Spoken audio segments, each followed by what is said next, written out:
गांव के एक सुनसान इलाके में एक बहुत ही पुराना हवेली था जो पिछले कई सालों से खाली पड़ा हुआ था। हवेली के बारे में तरह तरह की कहानियां सुनने को मिलती थीं। किसी का कहना था कि वहां पर रात के समय अजीब अजीब आवाजें सुनाई देती हैं, तो किसी ने बताया कि उस हवेली में आत्माएं भटकती हैं।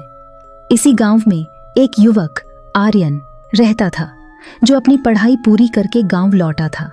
आर्यन एक निडर और जिज्ञासु स्वभाव का था और इन भूत प्रेत की कहानियों पर विश्वास नहीं करता था। एक दिन उसकी मुलाकात गांव की ही एक लड़की सीमा से हुई। सीमा बहुत ही खूबसूरत और मासूम थी और उसकी बातें आर्यन को बहुत भाती थीं। दोनों में जल्दी ही अच्छी दोस्ती हो गई और ये दोस्ती धीरे धीरे प्यार में बदल गई।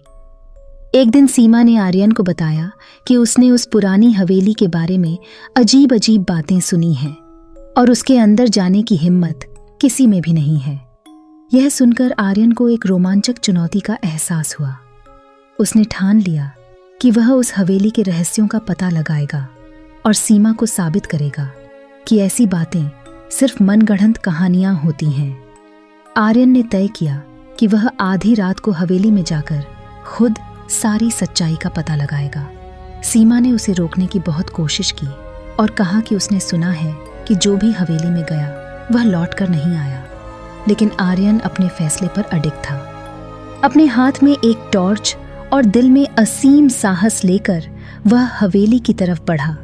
हवेली के पास पहुंचते ही उसे ठंडी हवा का एक झोंका महसूस हुआ और एक अजीब सी घबराहट ने उसे घेर लिया, लेकिन उसने अपने डर को काबू में रखते हुए हवेली का मुख्य दरवाजा खोला और अंदर दाखिल हुआ।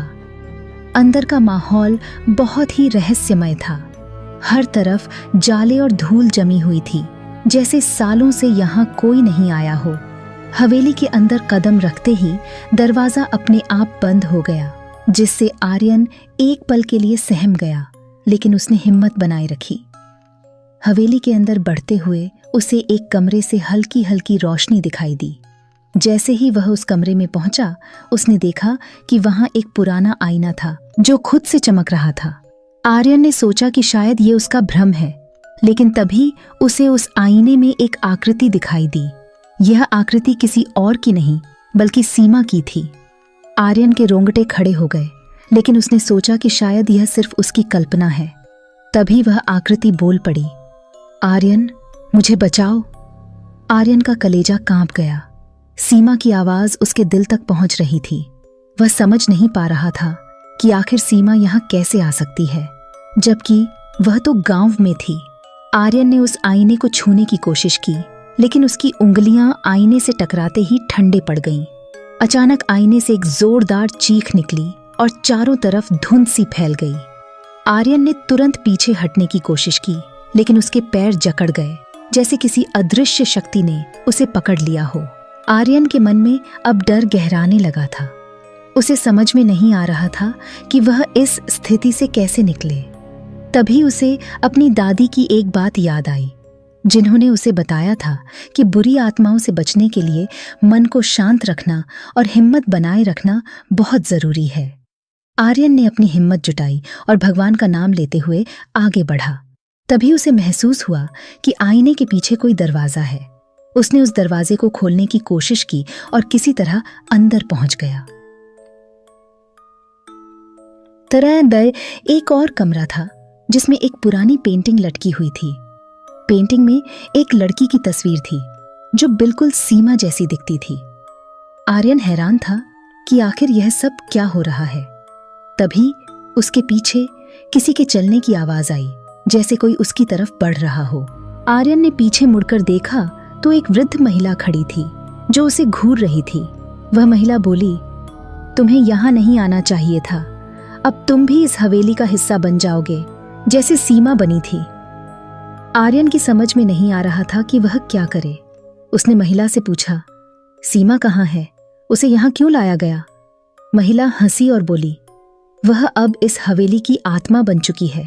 वह अब इस दुनिया का हिस्सा नहीं रही। आर्यन का दिल टूट गया, लेकिन उसने हार नहीं मानी। उसने महिला से कहा, मुझे उसकी आत्मा को मुक्त करने का तरीका बताओ।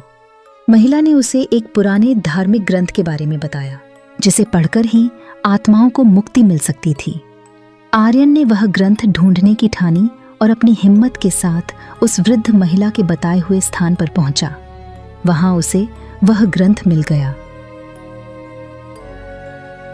उसने उस ग्रंथ को पढ़ना शुरू किया और जैसे ही वह मंत्रों का उच्चारण करने लगा, हवेली में अजीब सी हलचल होने लगी। चारों ओर से आवाजें आने लगीं, जैसे आत्माएं मुक्त हो रही हों। आर्यन ने पूरी श्रद्धा से ग्रंथ का पाठ किया और अंत में एक तेज रोशनी ने हवेली को घेर लिया।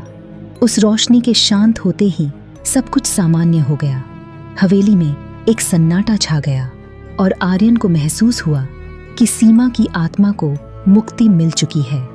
वह थका हुआ लेकिन संतुष्ट महसूस कर रहा था। उसने अपने दिल में सीमा की यादों को समेटते हुए गांव लौटने का फैसला किया।